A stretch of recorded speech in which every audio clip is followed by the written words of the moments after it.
Hi everyone, this is RD from Miscellaneous Debris, and I'm here with Matthew from Miscellaneous Debris. and welcome to the Weekly Bros Podcast. And today we are talking about the Disney streaming service Yes, we are. and all the good things that are coming with it.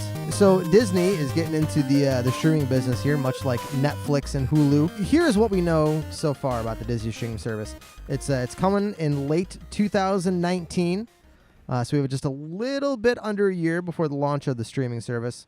And like I said, it's going to be... Is that going to be when the first live shows are coming too, or the first live production shows? Is that just when all the material will start streaming? Well, that's one of the quandaries that we are in here, because we really don't... We literally know two things about this.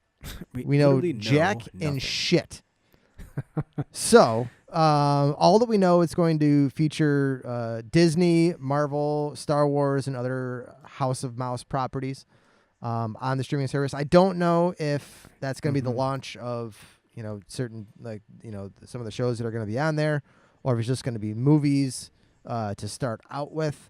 So it's going to be interesting to see how they actually launch this, because if you think about it, it takes a while for shows to get shot and edited.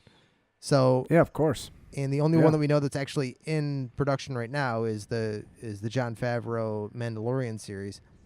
So I would think that they would have that show done and in the books by the time that they launch this thing, but they're not really giving it a lot of time.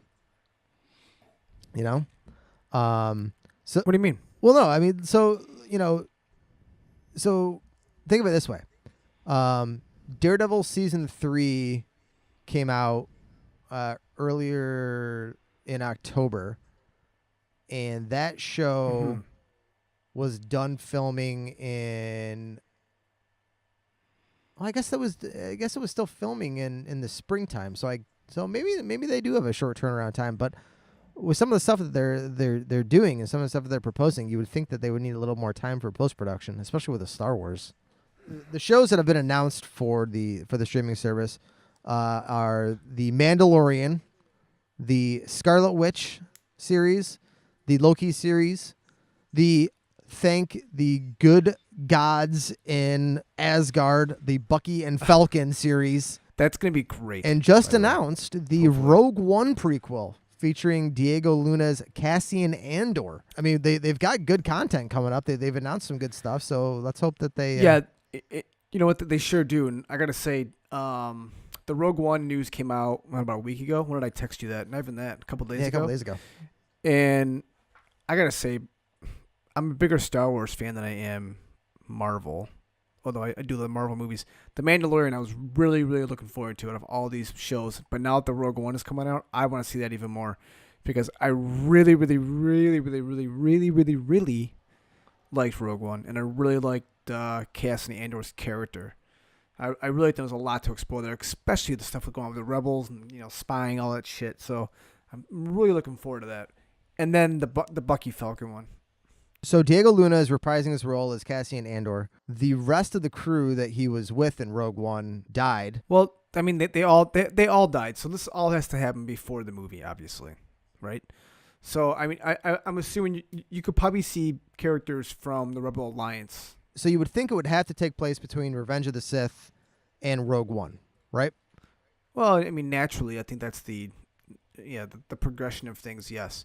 It might even be, like, before Revenge of the Sith. Yeah, like, you don't know where they're going to go with this. I mean, you would think he's going to be an adult, so the natural thinking is before Rogue One, after Revenge of the Sith, but we just don't know. Do you think it could feature people like Solo, Chewie, Lando, Darth Maul, Palpatine, Vader, any of the big characters? I mean, I would assume, like, some of those people could be mentioned, kind of like the Nick Furies of, Agents of S.H.I.E.L.D., right? They just pop in for an episode, like, once every 3 years. I would think, like, the characters like Darth Vader and Han Solo and Chewbacca, probably not, but you just don't know. I mean, I would rather see something to happen to do with, Boba Fett, and some more of the bounty hunters. But I would assume that's going to be touched in The Mandalorian. I don't know what time frame that's going on either, but back to Rogue One, or the Rogue One prequel, I just don't think the major characters will be mentioned. I just think it'll be minor characters might have a more recurring role. I think that they'll be known. People are going to know who Darth Vader is, but are they going to really know who Han Solo is? I don't know. I mean, because obviously they left the ending of Solo open for a sequel if they wanted to do one.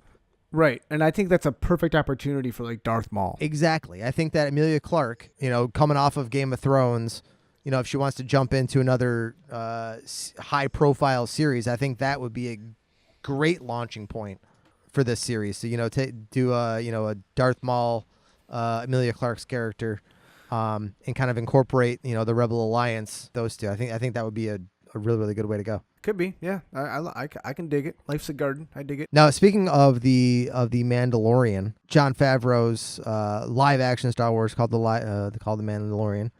So the Mandalorian is the only show that's going to be on this streaming service that is currently in production. Of course, I want to know all the details. I want them all. Give me all the details. The only details that we know so far is what Kevin Feige has said, and he did a interview with the Hollywood Reporter, and he says, "We're going to tell stories for the streaming service that we wouldn't be able to tell in a theatrical experience, a longer form narrative, which is what comics really are. It's about as long form as a narrative as exists, but also maintain that theatrical experience, which is our bread and butter and the lines around the block, if you are lucky."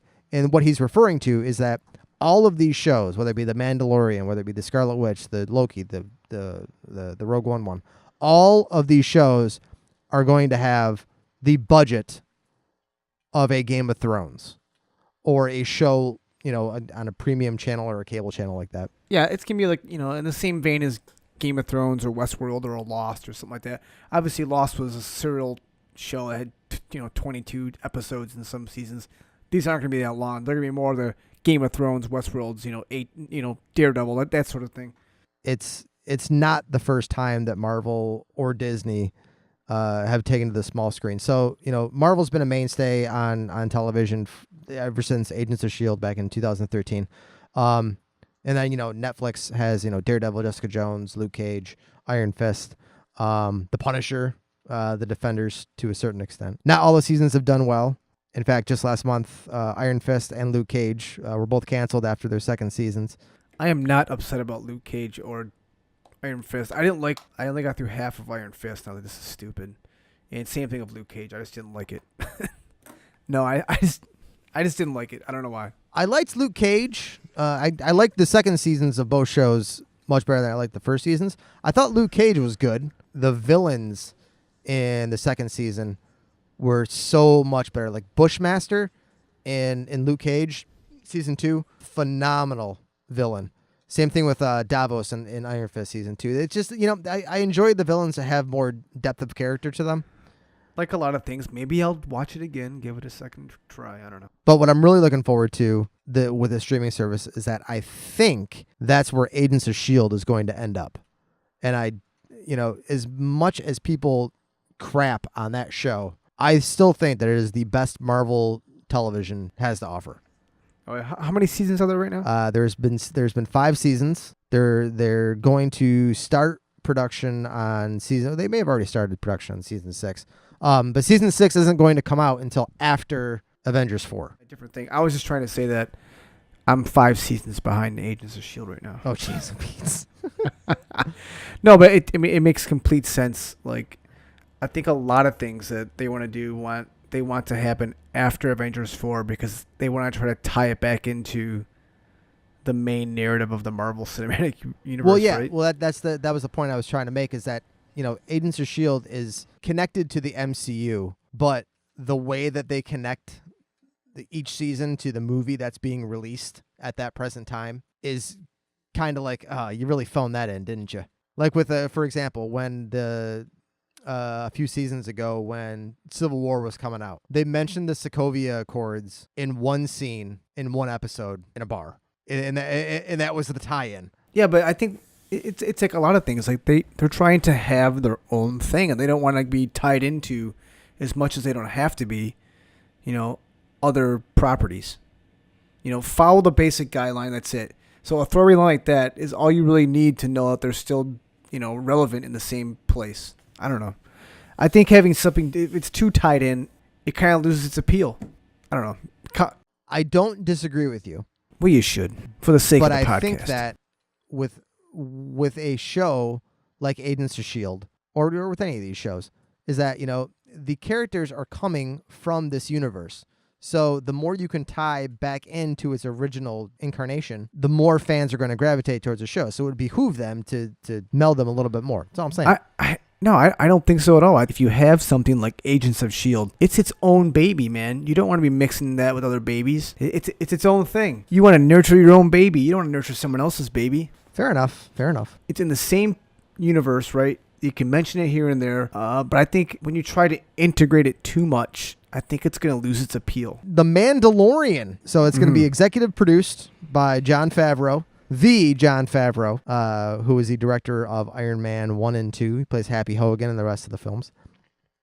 It's going to take place between Return of the Jedi and The Force Awakens. Some big names are in line to direct the episodes. Huge names. Taika Waititi. That's probably the biggest one. Well, it's the biggest because of Thor, but... Bryce Dallas Howard, who is, for those of you who don't know who she is Claire from the Jurassic World series. She's also the daughter of Ron Howard, so not exactly a lightweight when it comes to directing. Rick Famuyiwa, who directed the movie Dope, which was critically acclaimed. And also Deborah Cho, who's directed a few episodes of Mr. Robot, which is also critically acclaimed. If it's taken place between Return of the Jedi and The Force Awakens, I know I spoke to you, before we started talking, that, a lot of expanded Star Wars universe can be fit into this show if they wanted to. They're not bound by anything that they have to do on this show.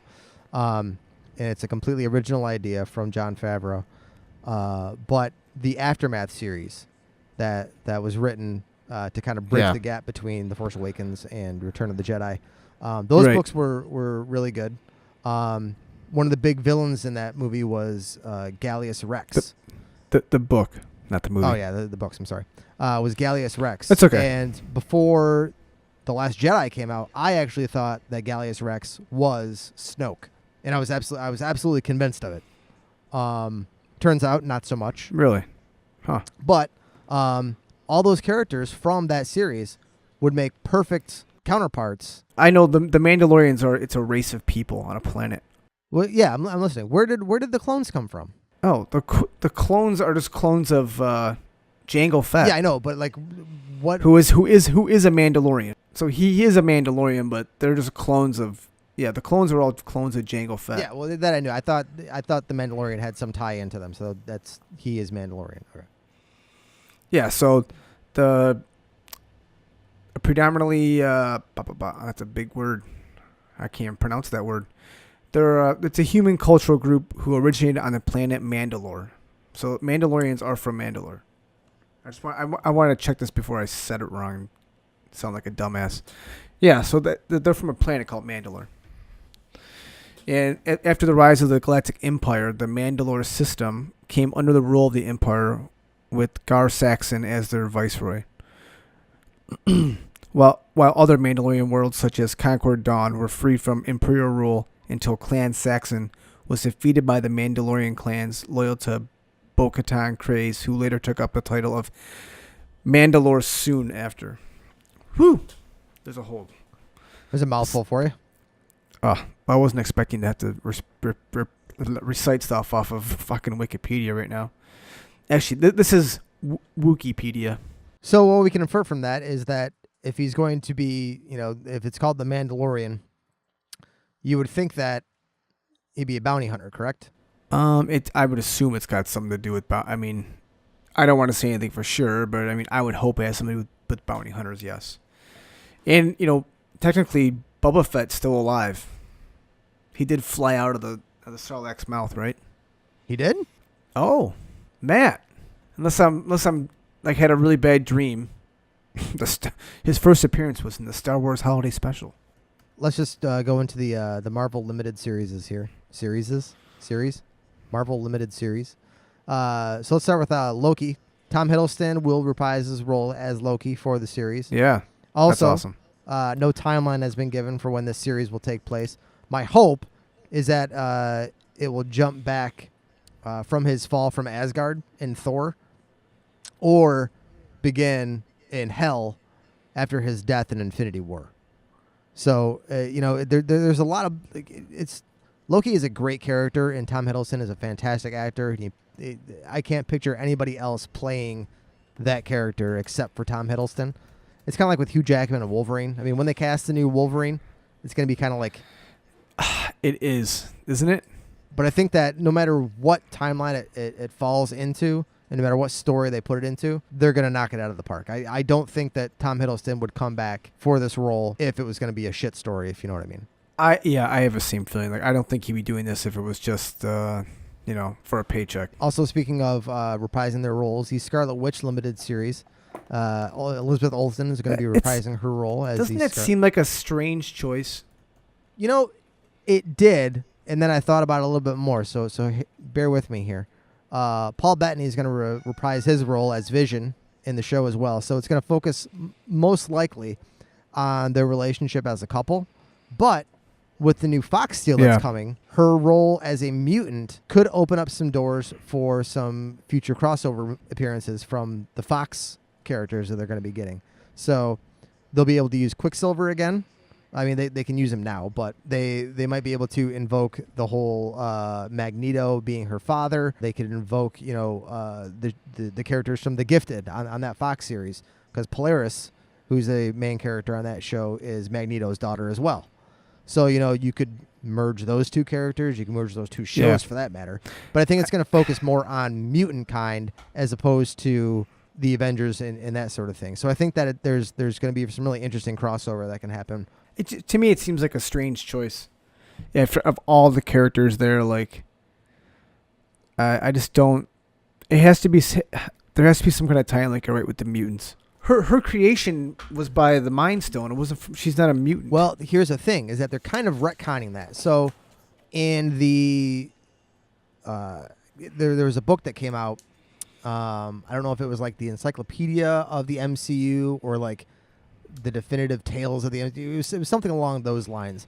But when they were describing Scarlet Witch, they said that the Mind Stone unlocked a dormant power that was inherently in her, implying that much like how Deadpool changed, like he already had the mutant gene in it or in her. They just had to activate it. You know what I mean? Right. They're on the right track, and Scarlet Witch is one of the most powerful mutants in all of comics, so it doesn't surprise me as a comic book fan that they're taking this approach with her. I mean, if I stand back and look at it from the outside, like, I really didn't like her character until Infinity War. I feel like, to me, she was just kind of boring, even though I knew she was very powerful. Mm-hmm. And to me, from just looking at it, trying to be objective, I just don't feel like that's a good pick for a standalone series. And I just don't feel like it's... Her acting as a character, to me, is very bad. I don't know. I mean, maybe I'm wrong. And hopefully, hopefully she can prove us wrong. And it'll be great. I have my reservations about that one. But the only way... if they want to try to make it really good, I think they should try to tie it into characters they just bought from the Fox deal, right? So, you're right. They have to try to make those connections somehow. Speaking of connections, we finally got our wish. Because Bucky and Falcon are getting their own series. They're going on a road trip. Fucking Lethal Weapon, 48 Hours, Beverly Hills Cop. Oh, my God. It's going to be absolutely fantastic. So Sebastian Planes, Stan Trains, and Automobiles and Anthony Mackie are going to be reprising their roles as the Winter Soldier and Falcon. I mean, are you surprised they're doing this? Because to me, they seem like they've been around in the MCU for so long now. Like, their characters are too big. Like, their personalities are too big. The actors themselves, don't they feel like they're too big to be doing TV? Outside of the MCU, no. Within the MCU, yes. But I say that knowing full well that I've been clamoring for this, so I really don't care. But the thing is like I don't want Marvel and Disney to pressure to what fans want. I know it's. That's kind of what they're supposed to do, though. Yeah, I know, but if they don't pull it off, and it's, it's just gonna look stupid. It's gonna be like Solo, and I like Solo, by the way. I really thought that was a good movie. But were people really clamoring for a Han Solo prequel? No, but the fan, they knew they took the most popular character and made a movie out of him, And I think if they take one of the most popular things people want to see out of these movies and just do it, like, I don't want it to come back in the, I want it to be good. So they have to do it right. If they can make it somehow like, God, it'd really be funny to have like a Ragnarok type feel to it, right? Like, oh yeah. Jokes. I don't know. It's going to be along the lines of Lethal Weapon 48 Hours. It's going to be, Nick Nolte for the Winter Soldier being the straight man and Anthony Mackie being Eddie Murphy, right? For the comic relief. It's going to be an interesting juxtaposition with those, which is what makes those characters so great together. Right. I think that Marvel stumbled upon that very organically. Just sort of realized that we have something here. We need to capitalize on this, but they can't give them their own feature films. You know what I mean? So they'll be able to tell that, like Kevin Feige said, they're going to be able to tell that long-form narrative for these two characters, right? And actually give those guys the time to shine or sink. You might be right. Maybe it does suck. We don't know. Well, anyway, some final thoughts here on the whole streaming service here. Final so thoughts. Iron Fist and Luke Cage, they were canceled on Netflix. They could end up on the service. The other Netflix shows will stay on Netflix, like Jessica Jones, Daredevil, The Punisher. Yeah. Agents of S.H.I.E.L.D. could and fucking should move over to the streaming service. I've already said my piece about Agents of S.H.I.E.L.D. But there's so many possibilities, especially with the new Fox deal coming up. You could do Young Avengers. You could do more cosmic shows like Nova Corps. You could do more street-level heroes like Moon Knight, who is basically Batman, but with multiple personalities. You can introduce more villains that would, most likely not be featured in the MCU, like Mr. Sinister, Omega Red, Sabretooth, Hellfire Club, Emma Frost. There's so many possibilities that, I'm sort of salivating just thinking about all the things that they could put on this service. What about some of the other Fox properties they just bought, like superheroes, like Alien? They could most certainly do that. I'm not even sure what kind of what other titles that they bought, but how cool would that be? Like an Alien TV show. I mean, if you could make it, well, that's the thing though, is that with the Alien movies, you have the alien, that's your villain, but you can't do an entire series with every single show. No, fighting an alien the same time. So like they would have to incorporate more lore into it. Yes, you'd have to show. Figure some way to flesh it out. So if this did work, you could pull it off for like 5 or 6 seasons. Anyways, back to Boba Fett for really quick. So Boba Fett is also extensively featured in many works of the formerly canon Legends continuity, in which he is notably shown surviving a supposed death from Return of the Jedi, among other feats and adventures. So I knew I read that someplace. I thought for some reason, it was like on a special edition or some shit like that, but I knew I read it somewhere. I knew I wasn't crazy. And don't forget that you can reach us on the Twitters at The Weekly Bros. You can also hit me up at Miscellaneous Debris with 2 underscores, MISC, 2 underscores, Debris. Or you can hit RD up at Rock in the D. You can also email us at realweeklybros@gmail.com. Once again, that's realweeklybros@gmail.com. You guys all keep living that dream, and we will talk to you soon.